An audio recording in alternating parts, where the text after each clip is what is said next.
पानी हमारे लिए महत्वपूर्ण है, ये हम जानते हैं। पानी का एक बहुत बड़ा मार्केट भी है। जो पेड पानी का मार्केट है वो एक हिस्सा है, बट वो टोटल पानी के प्रयोग में काफ़ी छोटा हिस्सा, और जो लोग चाहें कि वो उस तरह का पानी प्रयोग करना चाहें वो कर सकते हैं। कंपनी द्वारा संचालित हम शायद एकमात्र कॉर्पोरेट फाउंडेशन है जो कि सिर्फ जल सुरक्षा पर ही काम करते हैं। आपका क्या अनुभव रहा है ऐसे एरियाज में जहाँ पानी नहीं है, वहाँ काम करते हैं? सभी गांव क्षेत्र में जब बुजुर्ग से बात करेंगे वो बोलेंगे अरे पहले तो हमारे पानी यहीं आती थी, यहीं पर मिल जाते थे, ये तालाब भरे रहते थे, हम अब देखिए वे बिल्कुल सूखा हुआ है। क्या अर्बन एरियाज में लोग अवेयर हैं? मगर अर्बन एरिया में हरदम सोचिए कि आपके कनल में जो पानी आ रहा है वो किसी का पानी डाइवर्ट होके ही आ रहा है। अगर अर्बन में भी आप जो गरीब हिस्से हैं टाउन में जाइएगा वहाँ पर देखिएगा पानी की थोड़ी समस्या अधिक होती है। आज से 100 साल पहले एक ब्रिटिश इकोनॉमिस्ट थे लॉर्ड मेनार्ड केन्स, उन्होंने अपनी किताब में उस समय लिखा था Indian economy is a gamble on the monsoons.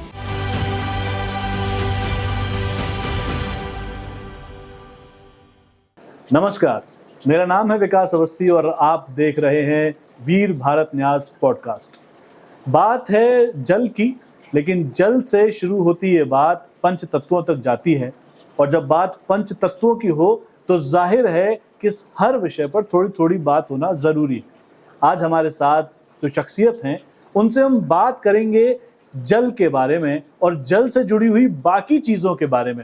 उनका अनुभव हमें ये बताएगा कि न सिर्फ ज़रूरी है जल पीने और बाकी चीज़ों के लिए, ज़रूरी है ग्रामीण विकास के लिए, ज़रूरी है उस गांव के लिए जो भारत को मजबूत बनाता है, ज़रूरी है हमारी पूरी अर्थव्यवस्था के लिए, और कैसे ज़रूरी है, क्यों ज़रूरी है, वो अपने अनुभव के साथ लेकर आते हैं। हमारे साथ हैं CEO Hindustan Unilever foundation doctor शमन झा। बहुत बहुत स्वागत है आपका पॉडकास्ट पर। नमस्कार, आपने बुलाया अपने पॉडकास्ट पर, आभारी हूँ।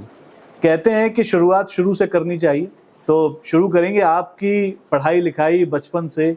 कहाँ के आप रहने वाले हैं, बचपन कैसा गुजरा है, शरारती थे नहीं थे, उसके बारे में कुछ बताएं। बिल्कुल, मैं तो जिससे कहता हूँ छोड़ा गंगा किनारे वाला था। अधिकतर बचपन हमारा पटना में गुजरा, जहाँ और हम बिल्कुल गंगा जी पर ही हमारी स्कूल भी थी। तो उस समय ब्रिज भी नहीं था, तो पुल तो लोग स्टीमर से पार होते थे गंगा जी को, तो छोटे बच्चे हम लोग स्कूल में थे वो स्टीमर को वेव करते थे। तो अधिकतर मैं वहीं से, मैं मिथिला क्षेत्र का रहने वाला हूँ, मैथिली हमारी मातृभाषा हुई। तो अधिकतर तो जो शुरू की स्कूल कॉलेज का टाइम वहीं रहा, फिर कॉलेज इस समय में फिर दिल्ली आया और फिर आगे बढ़ते चले गए अलग अलग चीज़ में, बट अभी भी मैं काफ़ी जुड़ा हुआ हूँ अपने प्रदेश से। आपने मैनेजमेंट की पढ़ाई की है? ठीक ही है, बहुत और चीज़ भी की है, और भी बहुत सारी चीज़ें की हैं। अब आप जिस क्षेत्र में हैं और इससे पहले जिस क्षेत्र में थे वो था पूरा व्यावसायिक क्षेत्र, जहाँ कॉर्पोरेट जगत है, उसकी अलग तरह की चीज़ें हैं, काम है। लेकिन अब आप एक ऐसे क्षेत्र में हैं जहाँ पर लोगों के बारे में, समाज के बारे में ज़्यादा सोचना होता है, ज़्यादा काम करना होता है। इनफैक्ट ये कहूँ कि समाज को देने का काम शायद यहाँ ज़्यादा होता है। दोनों सेक्टर बिल्कुल अलग अलग हैं। तो मैं पहले तो ये जानना चाहूँगा कि ये बदलाव आपने कैसे अडॉप्ट किया है, कैसे अपने जीवन में लाए, और इसका आपके व्यक्तिगत जीवन पर क्या असर पड़ा? ये दो क्षेत्र उतने भी अलग नहीं है जिस तरह से आपने जिस तरह से प्रश्न पूछा। लग रहा है कि जब आप कॉर्पोरेट में हैं तो आप ले रहे हैं और आप दे रहे हैं, नहीं, ऐसी बात नहीं है। जब आप कॉर्पोरेट में भी हैं, आपको जो कम्युनिटी है उसको समझना पड़ता है, उनके नज़रों से आपको देखना पड़ता है। एक अंग्रेजी के जो शब्द है एम्पथीज, संवेदनशीलता, ये होनी आपकी आवश्यक है, तभी आप कुछ कर पाएंगे, समझ पाएंगे। तो करीब मैं 30 साल कॉर्पोरेट साइड में ही रहा, और फिर जब 50 साल की उम्र भी हो रही थी तब नहीं, अब बाकी ज़िंदगी में कुछ और देखा जाए, तब मैं जो नॉट फॉर प्रॉफिट साइड में आकर के फिर दूसरे नज़रिया से देखने लगा। मान लीजिए सिर्फ चश्मा बदल लीजिए और चीज़ वही देखिए तो आपको जितना साफ दिखाई देता है उसमें कुछ फ़र्क आता है। तो वहाँ से मेरी शुरुआत हुई इस पीढ़ी की, तो और पर्यावरण में रुचि जगी, और धीरे धीरे जब वापस मैं उसी कंपनी में जहाँ से मैं शुरुआत किया था पिछले 15-16 साल, बट अब उनका मैं फाउंडेशन देखता हूँ। और तो हमारा एकमात्र जो फोकस है वो है कि बस जल की सिक्योरिटी होनी चाहिए, आपूर्ति सबको जितनी आवश्यकता है उतनी होनी चाहिए, और वही एक बहुत विषय बड़ा हो जाता है जिसका कोई डायरेक्ट सरल आंसर है नहीं। तो एक ही विषय आपने चुना, जैसा कि आपने कहा, आखिर उसके पीछे क्या कारण रहा है? क्या चीज़ें आपने महसूस की हैं कि इस वजह से हमने चुना कि हमें इस क्षेत्र में ही काम करना है? ये बहुत विचार हुई थी जब फाउंडेशन बन रही थी, क्योंकि आप बहुत तरह की चीज़ों में काम कर सकते हैं। आप हेल्थ पे काम कर सकते हैं, एजुकेशन पर काम कर सकते हैं, बच्चों पर काम कर सकते हैं, ओल्ड एज पर काम कर सकते हैं। पर उस समय एक विचारधारा थी कि ये जो जल की जो समस्या है, और उस समय जल की समस्या 15-20 साल पहले उतनी बातचीत में, चर्चा में नहीं आई थी, बट उस समय कुछ दूरदर्शी लोग थे जो आगे देख रहे थे कि जब तक अगर ये नहीं सुलझ पाएगा तो बाकी बहुत तरह की और समस्याएं होती चली जाएंगी। और उस समय ये क्लाइमेट चेंज की भी बात नहीं होती थी, जो आजकल खूब बात हो रही है कि गर्मी बहुत अधिक पड़ रही है ऐसे। और क्लाइमेट चेंज को तो हिंदी में जलवायु परिवर्तन बोलते ही हैं। तो जब तक आप, दूसरा पहलू है, आप क्लाइमेट चेंज बोलिए या जलवायु परिवर्तन बोलिए, जल तो आ ही जाता है इस बीच में।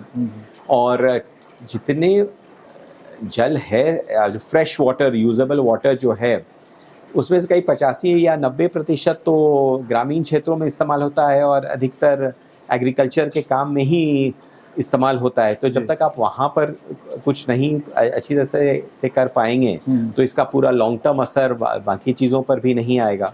तो ये सब सोच समझ करके वहाँ, क्योंकि जो 17 SDG बोलते हैं आजकल, 17 SDG, करीब के सभी SDG पर पानी का असर पड़ता है। तो अगर आप, ऐसा नहीं है कि आप पानी 2 चीज़ में है, 4 चीज़ में नहीं है पानी। अगर साफ पानी, एडिक्वेट पानी नहीं है, आपको हेल्थ पे भी असर पड़ेगा, न्यूट्रिशन पर भी असर पड़ेगा, बहुत तरह की।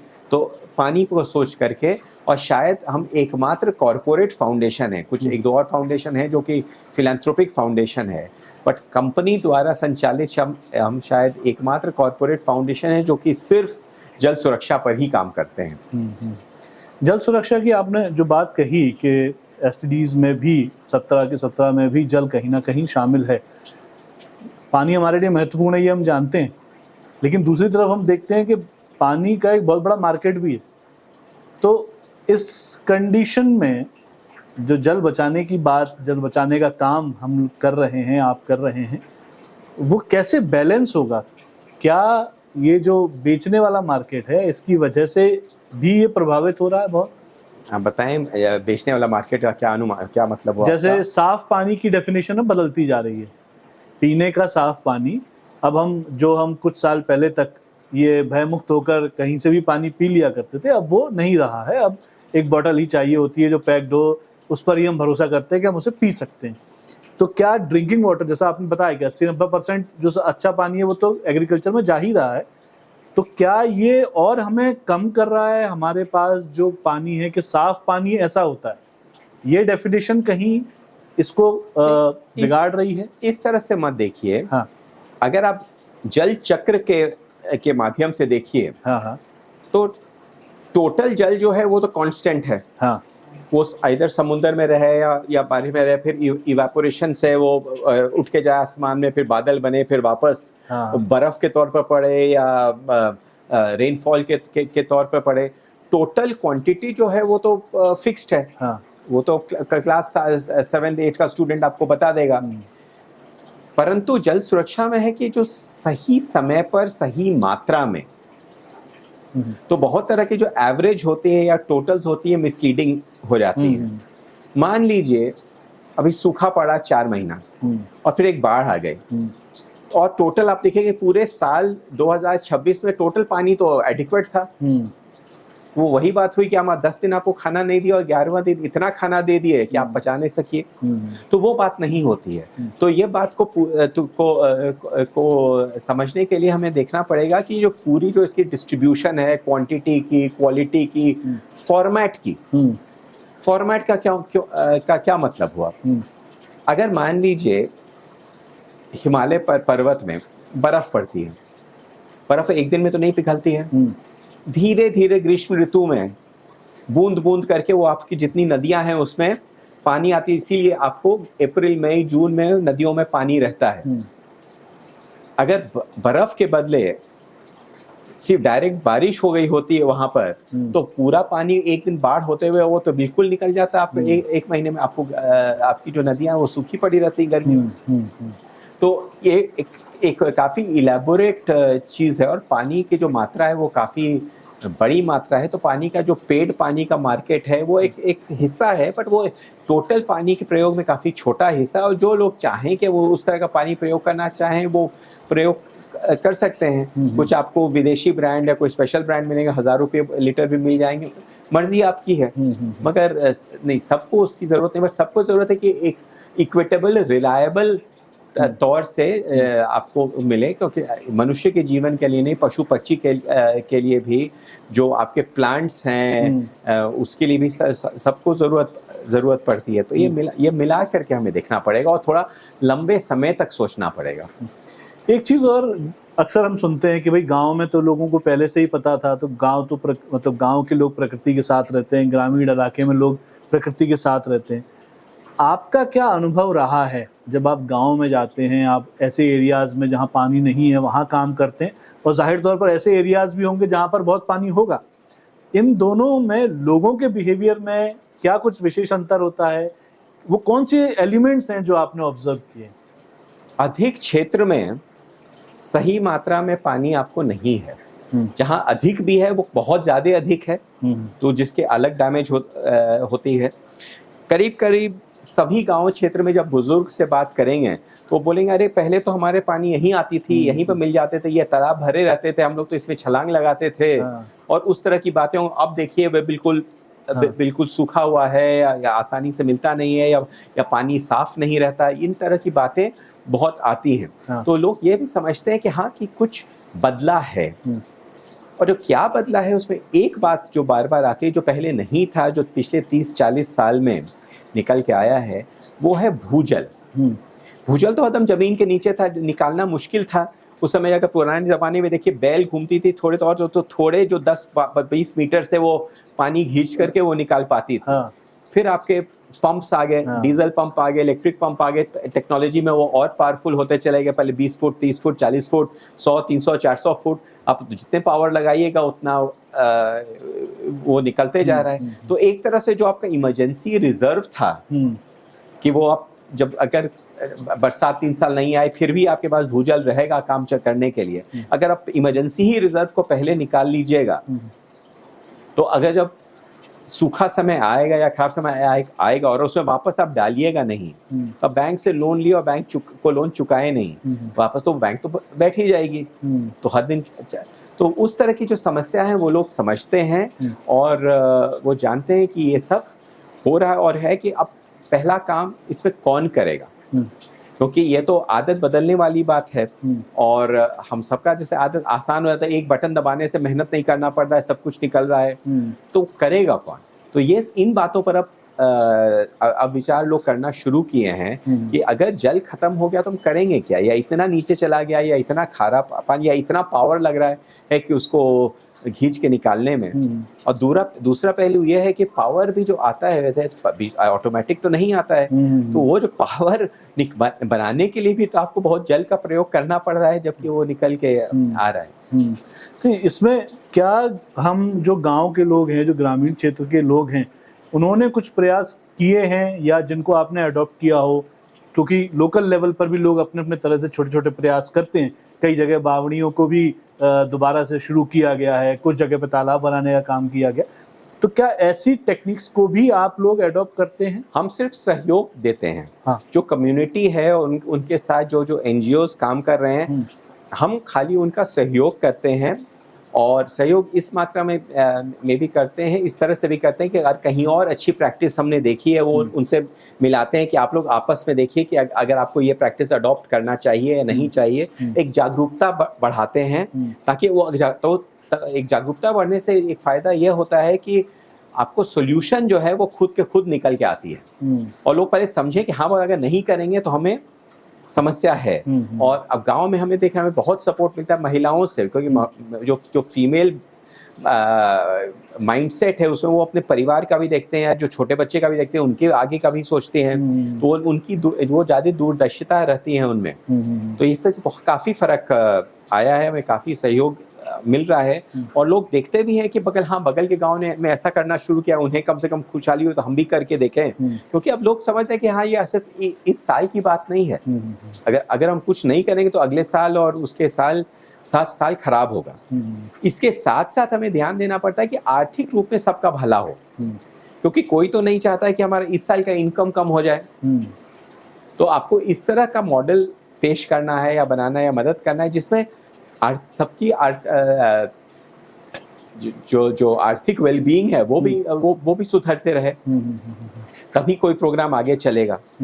तो ये साथ साथ सब कुछ करने का है और हमारा काम है सिर्फ साथ रहना, समर्थन देना, जहां हो जाए सहयोग देना, और फिर उसके साथ समाज खुद आगे चलती रहती है। तो जैसे हम बात कर रहे हैं ग्रामीण क्षेत्र के बारे में, और अक्सर बहुत सारी बातें ग्रामीण क्षेत्र के बारे में होती हैं, क्या अर्बन एरियाज में लोग अवेयर हैं या लोग, क्योंकि वहाँ मुझे लगता है कि शायद गांव से कम अवेयरनेस है, वो एक्सपीरियंस आप लोगों का कैसा रहा है? जो देखिए, हम अर्बन एरिया में काम तो नहीं करते हैं डायरेक्टली, मगर अर्बन एरिया में हरदम सोचिए कि आपके नल में जो पानी आ रहा है वो किसी का पानी डाइवर्ट होके ही आ रहा है। और आखिरी तो ये पूरी इकोनॉमिक्स की कहानी चलती है कि आप जो पैसा ज़्यादा दे सकता है उसके पास आएगा। अगर अर्बन में भी आपको जो गरीब हिस्से हैं टाउन में जाइएगा, वहाँ पर देखिएगा पानी की थोड़ी समस्या अधिक होती है। 20, 30, 40 साल पहले तक बड़े बड़े शहरों में, महानगरों में, दिल्ली जैसे महानगरों में टाइम से पानी आती थी, 1 घंटे 2 घंटे, तो आदमी सब पानी, आप बाल्टी भरते थे, पानी का भी प्रयोग संभल के करते थे। आजकल वो पानी 24 घंटे आ रहा है, तो हम शायद बिना सोचे हुए इस्तेमाल भी कर रहे हैं, प्रयोग भी कर रहे हैं। बट ये विचार हरदम रखिए कि अगर आपके पास पानी आ रहा है तो कहीं से तो पानी कट के आ रहा है। तो आजकल अर्बन एरिया में जो पॉजिटिव साइड में देखते हैं कि एक जो रीयूज वाटर का, जो आपको पीने का पानी नहीं हो, आपको बाथरूम के फ्लश के लिए चाहिए, वो तो जो नॉर्मल पानी को भी रिसाइकिल करके थोड़ा क्लीन करके उसको, तो अलग अलग जो कुछ जो सोसाइटीज हो रहे हैं वो सब अलग पाइपिंग सिस्टम उसके लिए यूज कर रहे हैं, ताकि प्यूरिफाइड वाटर जो हो पूरा वो उस चीज में प्रयोग ना हो। कुछ तो प्रयोग हो रहा है, बट ये लंबे समय तक हमें करना पड़ेगा, क्योंकि आज से 100 साल पहले एक ब्रिटिश इकोनॉमिस्ट थे लॉर्ड मेनार्ड केन्स, उन्होंने अपनी किताब में उस समय लिखा था, Indian economy is a gamble on the monsoons, कि मॉनसून्स पर जुआ है, कि मॉनसून आ गया तो सब कुछ अच्छा है, नहीं आया तो तकलीफ है। तो हमें तो जैसे समय बढ़ता है उसको शौक को भी तो थोड़ा कम करना पड़ेगा ना, कि उतना उतार चढ़ाव हमें मॉनसून से ना आए। तभी होगा जब हम अपनी जो पानी का जो प्रयोग है उसको हम नियमित रखें, कंट्रोल्ड रखें, तो वो भी एक बहुत आवश्यक बात है। तो सदा नीरा का प्लेटफॉर्म जो श्री राम तिवारी जी ने शुरू किया, इसमें यही इन चीज़ों पर ही बातचीत है कि कैसे जल को बचाया जाए, कैसे जल के लिए काम किया जाए। इस प्लेटफॉर्म के माध्यम से आप क्या सजेशंस देना चाहेंगे कि भाई ये चीज़ें, चाहे वो पॉलिसी के लेवल पर हो, चाहे वो लोगों के लेवल पर हो, कम्युनिटी के लेवल पर हो, ये चीज़ें अगर की जाएं तो जाहिर तौर पर हम भविष्य को थोड़ा और बेहतर कर सकते हैं। देखिए, सॉल्यूशन देने वाले तो बहुत एक्सपर्ट्स आपको होंगे, हाँ। बट हम आम जनता को सिर्फ ये कहना चाहेंगे कि आप माइंड ओपन रखिए कि पानी की समस्या एक असली समस्या है और विकट समस्या है।